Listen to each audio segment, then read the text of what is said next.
Her friends shouted, "You deserve more freedom," so I set her free, and in that freedom, she lost everything I gave her. I was 32 years old, working as a construction site manager on residential projects in Dallas, earning approximately $87,000 annually. I've always been organized with my finances. I started saving at 18, bought my own house at 29, and drove a fully paid-off 2018 Ford F-150. My best friend Lewis used to joke that I was the quiet rich guy because, despite my simple lifestyle, I had about $165,000 in savings and investments. I liked my routine. I woke up at 5:30 a.m., worked out for an hour, and arrived at construction sites by 7. I oversaw 6 to 8 projects at a time, coordinating with electricians, plumbers, roofers, and managing permits, material deliveries, inspections, and above all, keeping projects on schedule and within budget. It was a demanding life, but I felt fulfilled watching a plot of land transform into a home. My house, though not luxurious, was a comfortable 3-bedroom, 2-bathroom home in a quiet neighborhood. I bought it for $180,000 when prices dropped. It had a spacious porch, a decent backyard, and a solid structure. Over time, I improved it, restoring the hardwood floors, renovating the kitchen, and updating the lighting. In the garage, I set up a small workshop where I restored old tools and furniture in my spare time. It might sound boring, but I was happy. I had plans for the future and a stability many would envy. Then I met Natalia. She was 26 and worked as a social media coordinator for a marketing startup. We met at a pool party hosted by a friend. I remember all the men flocking to her, but for some reason she chose to spend time with me. She sat next to me while I grilled burgers and said, "You're different, you seem stable." I took it as a compliment at the time. Now I realize she was assessing me as a potential provider. We talked for hours. She told me about her job, her efforts to build her personal brand, and her family, who lived on a small farm in Oklahoma. I shared details about my work, my approach to investing, and my 5-year goals. She seemed genuinely interested, asking detailed questions about how I managed teams and whether I preferred administrative or hands-on work. "It's rare to meet someone who actually has their life together," she said as the sun set. "Most guys my age are still living with roommates and have no clue what they want." Our first date was the following week. I picked her up from her shared apartment, and we went to a fancy downtown restaurant. She ordered the most expensive dish on the menu, a $45 steak. I thought she was treating herself for a special occasion, but before taking a bite, she spent over 10 minutes photographing her plate from different angles, adjusting the lighting for the perfect shot. That was just one of many red flags I ignored. Natalia always wanted to go to expensive places. She never suggested cooking at home or ordering something simple. She chose the priciest menu items and constantly talked about the designer items her friends bought. She showed me photos of handbags and shoes that cost more than my truck's monthly payment. Every outing became a photo shoot. Her food, her outfit, selfies together. Everything ended up on her social media. Her comments about money should have warned me. She'd say things like, "I deserve the best," or "Life's too short to settle for cheap things." When I talked about saving or investing, her eyes glazed over, but if I mentioned bonuses or raises, she perked up. Still, I was smitten. Natalia wasn't just attractive. She seemed to value security and stability, claiming she was tired of ambitionless boys and wanted a real man. After dating for 10 months, I proposed. The ring cost $14,000. She had picked it out during a casual visit to a jewelry store. We spent 3 hours trying on rings until she found a 5-carat diamond, which she called her dream come true. She posted a photo on Instagram with the caption, "A girl can dream." I didn't catch the hint. I bought the ring the next week. The jeweler already knew what she wanted. When we started planning the wedding, I suggested a $20,000 budget, enough for a nice celebration, with the rest saved for a larger house. But Natalia had other plans. She wanted a fairy tale wedding, a designer dress, professional photographer, luxury flowers, high-end catering, an open bar, and a live band. "You only get married once," she repeated. "I want it to be perfect. These photos will be on my socials forever." I ended up taking out a loan to cover the rest. The wedding cost $42,000. I admit it was beautiful. Natalia looked stunning in her $5,000 dress, and the photos were magazine-worthy. Her Instagram following skyrocketed, gaining over 500 followers from the event alone. She spent weeks posting about it. That's when Lewis, my lifelong friend, started noticing odd things. Lewis and I worked together in construction. He's been my best friend since our teenage years, playing on the same high school football team and surviving the chaos of college together. He was my best man. He has a knack for reading people and anticipating situations, and he's brutally honest with a disarming sense of humor. He's never married, claiming he's seen too many men get burned. On the wedding day, while Natalia was taking photos with her bridesmaids, Lewis and I were at the bar. He glanced at her and said bluntly, "Your wife's going to give you a lot of headaches." Shocked, I asked what he meant. "Look at her eyes," he said. "She's always calculating, thinking about what she can get out of every situation, and those friends of hers, they're trouble." I brushed it off, saying they were just young women trying to make their way, but Lewis shook his head. "They're not building anything. They're looking for someone to build it for them, and they've chosen you." I should have listened then. Lewis has an almost infallible instinct for judging people. Natalia started spending more time with 3 women whose life goal was to become social media celebrities. To understand how things unraveled, you need to know who they were. First was Camilla, 28, who had been building her brand from her parents' basement for 6 years. She had barely 3,000 followers and earned about $50 a month from sponsorships. She drove her mom's 2015 Honda Civic but made her Instagram look like a dream life, posting motivational quotes over sunset backgrounds and talking about attracting abundance, while her biggest expense was her data plan. Then there was Valeria, a part-time yoga instructor who spent most of her day posting workout photos in minimal clothing.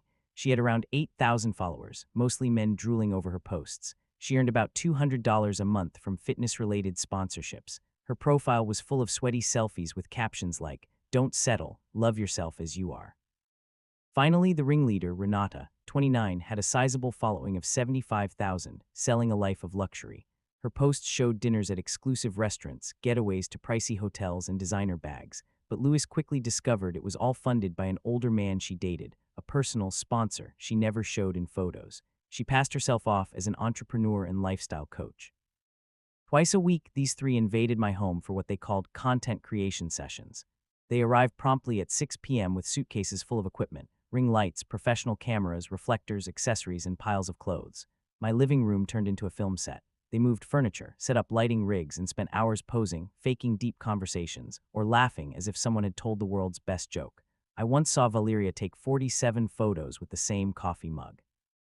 Everything was staged. They used wine glasses filled with juice to avoid ruining their makeup, laughed exaggeratedly while pointing at nothing, or feigned surprise as if they'd just heard shocking news. They changed outfits 3 or 4 times per session. By the end, my living room looked like a ransacked store. Dresses strewn over couches, shoes scattered, makeup everywhere. They left fake eyelashes stuck to the bathroom mirror, lipstick stains on towels, and lighting clamps attached to my furniture.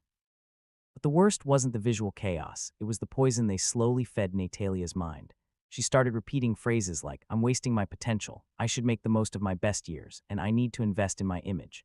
She began buying $400 skincare products and $600 outfits just for photos. Renata was the most toxic influence, telling Natalia, "You're way prettier than many influencers. If you commit, you could have 100,000 followers.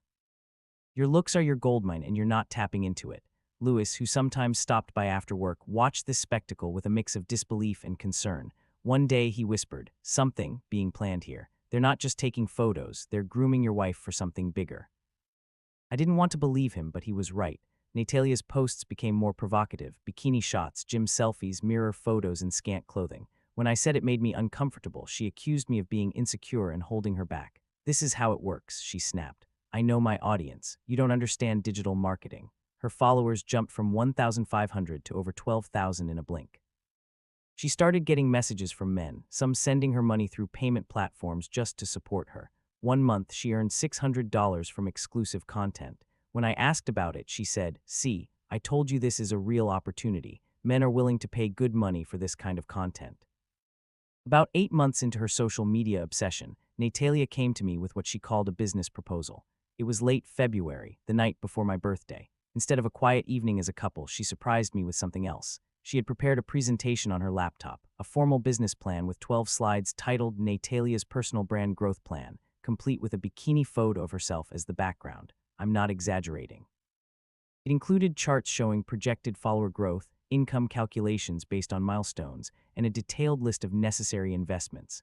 On the 3rd slide, she said excitedly, "Look at this." It showed examples. Renata earns $8,000 a month with 75,000 followers. Valeria makes $2,500 with just 8,000. According to her calculations, if she reached 150,000 followers, she could earn $7,000 to $10,000 monthly from sponsorships and fan support alone, not counting exclusive subscriptions or shopping advisor commissions. She showed screenshots of other influencers' earnings, $500 per post-sponsorship proposals, and projections of how much money she was wasting by staying in a traditional job. It was well organized, which made it even more alarming. She'd clearly spent weeks on this. Then came the 8th slide, where she said, "But to make this happen, I need to invest in my image." She listed needs: professional photo shoots twice a week, better equipment, a complete wardrobe overhaul to fit her desired aesthetic, and high-end skincare products to maintain her appearance. She claimed the initial investment was high, but the long-term benefits would be huge. On the final slide, titled Couples Investment Opportunity, with a photo of us, she said, "This is where you come in. I need to quit my job and focus on this full-time. I just need you to cover our expenses for about 8 months while I build this. It's an investment in our financial freedom. Other couples are doing this, and it's working great." In hindsight, the manipulation was obvious, but at the time, she made me feel selfish for not supporting her dreams. She talked about how other husbands backed their wives' success and how this was a once-in-a-lifetime opportunity. She even cried, saying she'd never asked me for anything like this and just needed someone to believe in her potential. Like a complete fool, I agreed. She quit her job the next week, a job that earned her about $38,000 a year. From then on, I covered everything: the $2,600 mortgage, utilities, groceries, her shopping habit, and the expenses tied to her new business, including photo shoots, clothing, and more. Costs skyrocketed. She came home with bags from Nordstrom, Sephora, and boutique stores, claiming it was all part of her brand investment. A $200 dress was justified as social media content. A $150 skincare routine was necessary for her image with sponsors. Twice-weekly professional hair and makeup appointments at $100 each were essential. She got her nails done weekly for $80 because they're always in the photos. She even bought a $400 handbag, saying it would feature in multiple posts. Out of curiosity, I started tracking her spending. In her first month as a full-time influencer, she spent $3,200 on clothes, $800 on beauty treatments, $600 on photography, and $400 on accessories and props, $5,000 total in 30 days. Her income, barely $200 from sponsorships. When I pointed this out, she said, "You have to spend to make money." All successful influencers make big investments early on. This is just the startup phase. I told Louis everything, and his reaction was immediate. "Brother, you've become your wife's personal sponsor." I tried to defend her, saying she was building a business, but he shot back. "A business where you cover all the costs and she keeps the profits. That's not a business. It's a hobby funded by her husband. Wake up." For about 4 months, Natalia posted somewhat consistently, reaching 18,000 followers and earning maybe $900 monthly from small brands.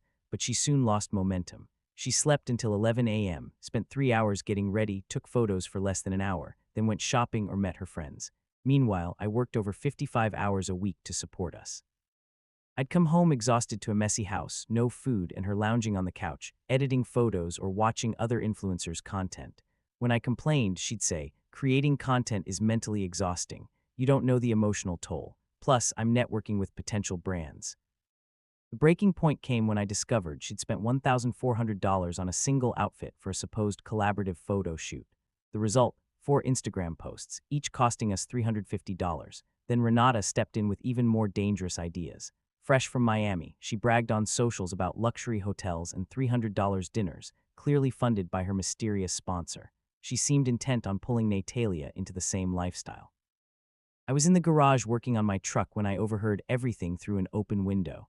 Renata pitched it like a golden opportunity. "Girl, you're at your peak to monetize your image, and you're here playing housewife." She talked about corporate dinners, where elegant women accompanied influential businessmen as part of protocol. According to her, it was all professional, just escorts for business events.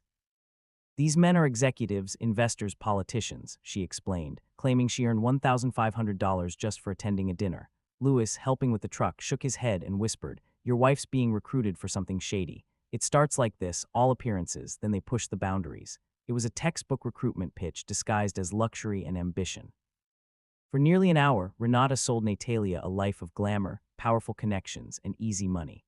Her agency worked only with top-tier executives, she said, with event fees ranging from $600 to $1,200, up to $5,000 for regular clients, and even $10,000 for weekend trips if additional services were provided.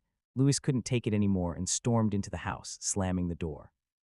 Renata, unfazed, said, "Men get insecure when they see what we're really capable of. He's probably jealous you found such an ambitious woman."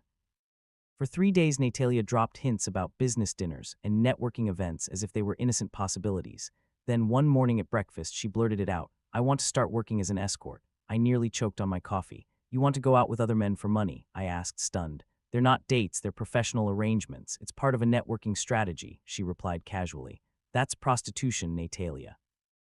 She went on the defensive, parroting Renata's arguments about female empowerment, financial independence, and controlling her economic potential. When I said it could ruin our marriage, she shifted tactics. If you won't support my goals as an entrepreneur, maybe I need to rethink if this relationship has a future. She looked at me with a coldness I didn't recognize. Are you saying if I don't agree to you being an escort, you'll leave me? I need a partner who believes in my dreams, not someone controlling me with their insecurities. In that moment, I understood. I wasn't talking to my wife anymore. I was facing someone consumed by someone else's ideas. Natalia was no longer Natalia. She was a version molded by Renata. The woman I married was gone. The next day over lunch, Louis climbed into my truck and looked at me seriously. So what's the plan? I told him about Natalia's ultimatum. So she wants you to pay the bills while she sleeps with other men for money. It's not that complicated. What are you supposed to do? Give her exactly what she asked for all the freedom she can handle, he said with strategic calm. Louis had a plan, and in retrospect, it was a masterpiece. First, we visited his family law attorney. She was clear. Since Natalia had voluntarily quit her job and we had no children, there'd be minimal alimony obligations. But if we could prove she abandoned the marriage for prostitution, the situation would change entirely. In Texas, that's considered abandonment for immoral reasons, limiting financial responsibilities to the departing spouse. The second part was gathering evidence. We saved screenshots of Natalia's social media posts, especially those hinting at toxic relationships or showing her with other men. We tracked her spending and movements, but the most damning discovery came when Louis did some digging. Look at this, he said after 20 minutes on his phone. He'd found her profile on an escort site. Renata had advised her to get professional photos and create a detailed profile with descriptions, availability, rates, and a calendar. She wasn't just considering it, she was already doing it. Her alias was Amber. She offered services from $800 dinners to $2,500 business trip companionships. The worst part, photos I'd never seen, clearly expensive and professionally produced. How long has this been online? I asked. Based on the dates and reviews, about 2 weeks. She already has 3 5-star ratings. My heart sank. Louis prepped me for the critical conversation. He warned she'd try to manipulate me, cry, get angry, promise to change, or threaten to leave, but I had to stay firm. That Friday, Natalia was getting ready in front of the mirror, wearing a black dress I didn't even know she owned, clearly worth more than my truck's monthly payment. I sat on the bed as rehearsed. I've been thinking about what you said, I began. She paused her mascara and looked at me expectantly. And you're right. I've been holding you back. Really? She asked, her eyes lighting up. Yes, you deserve to build your career without me stopping you, so I'm going to help you. She threw her arms around me, exclaiming, I knew you, understand.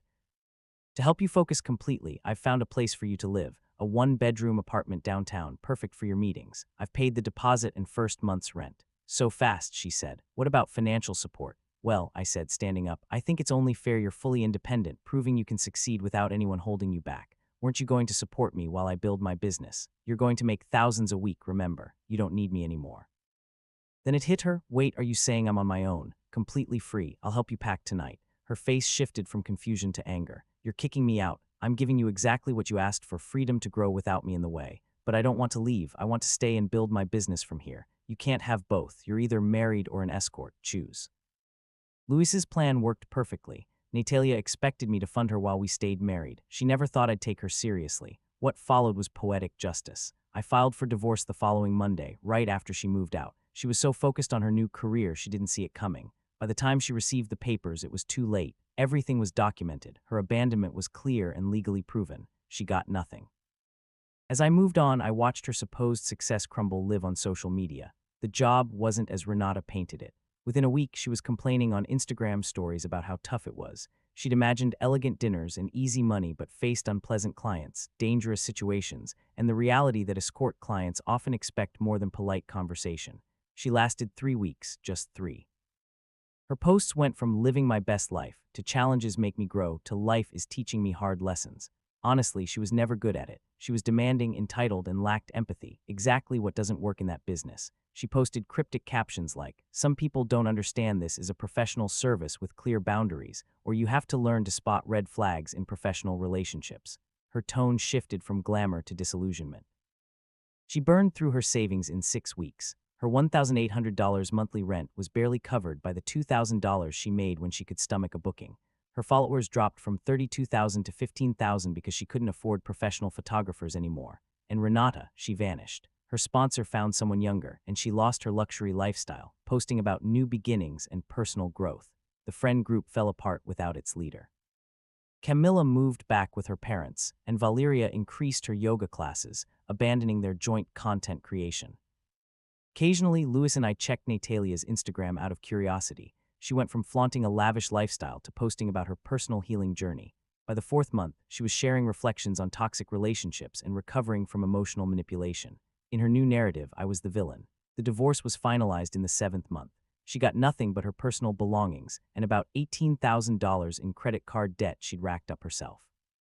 Then came the begging, a mix of pathetic and honestly somewhat satisfying to witness.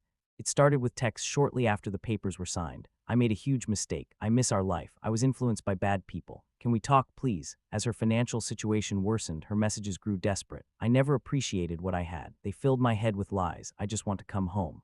Then she started showing up at my job sites. It was as embarrassing as it was annoying.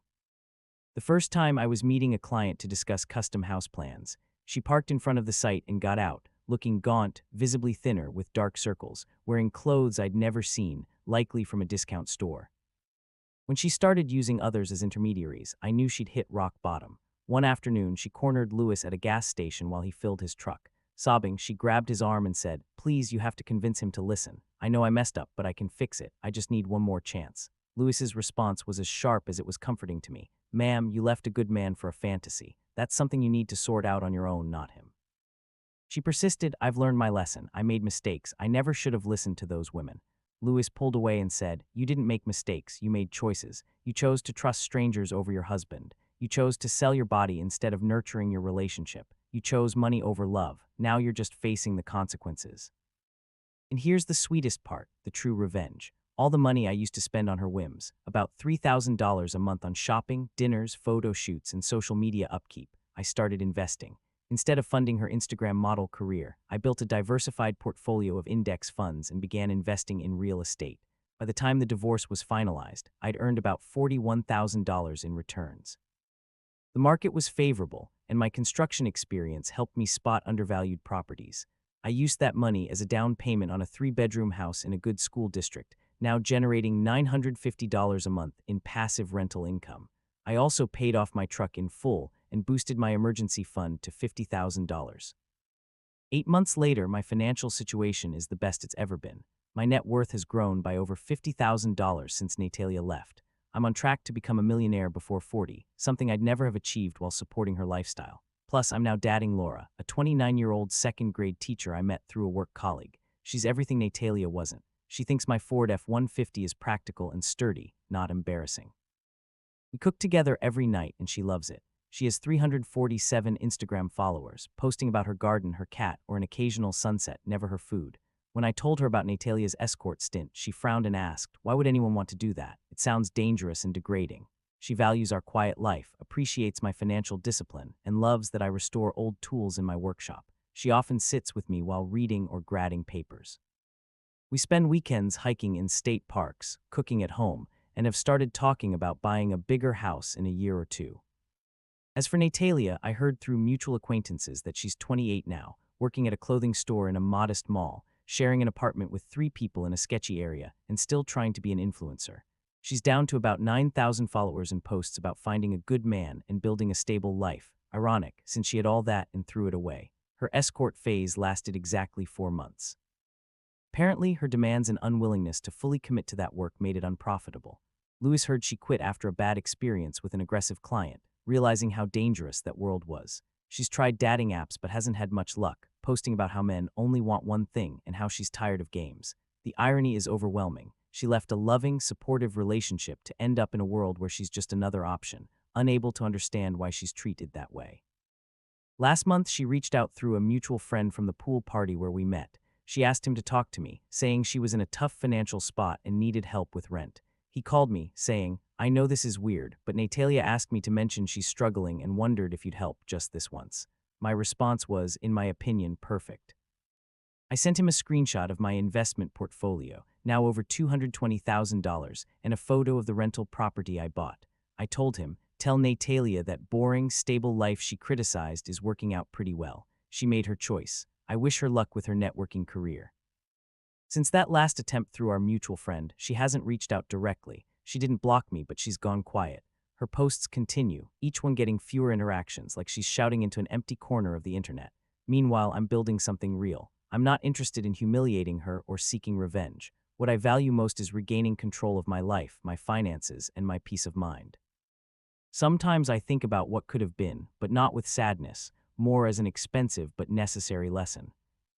Laura and I just got back from a mountain getaway. We cooked together, talked about our goals, and she truly listened. A few days ago, she asked if I'd ever consider marrying again. I told her I'm not ruling it out, but this time I want to take things slowly, built on something more than empty promises. I don't know what Natalia's life will look like in 5 years, nor do I care to find out. What I do know is that I'm living a life I wouldn't trade for anything, a life without unnecessary luxuries or facades, just the authentic, the real. And that, in the end, is what truly matters.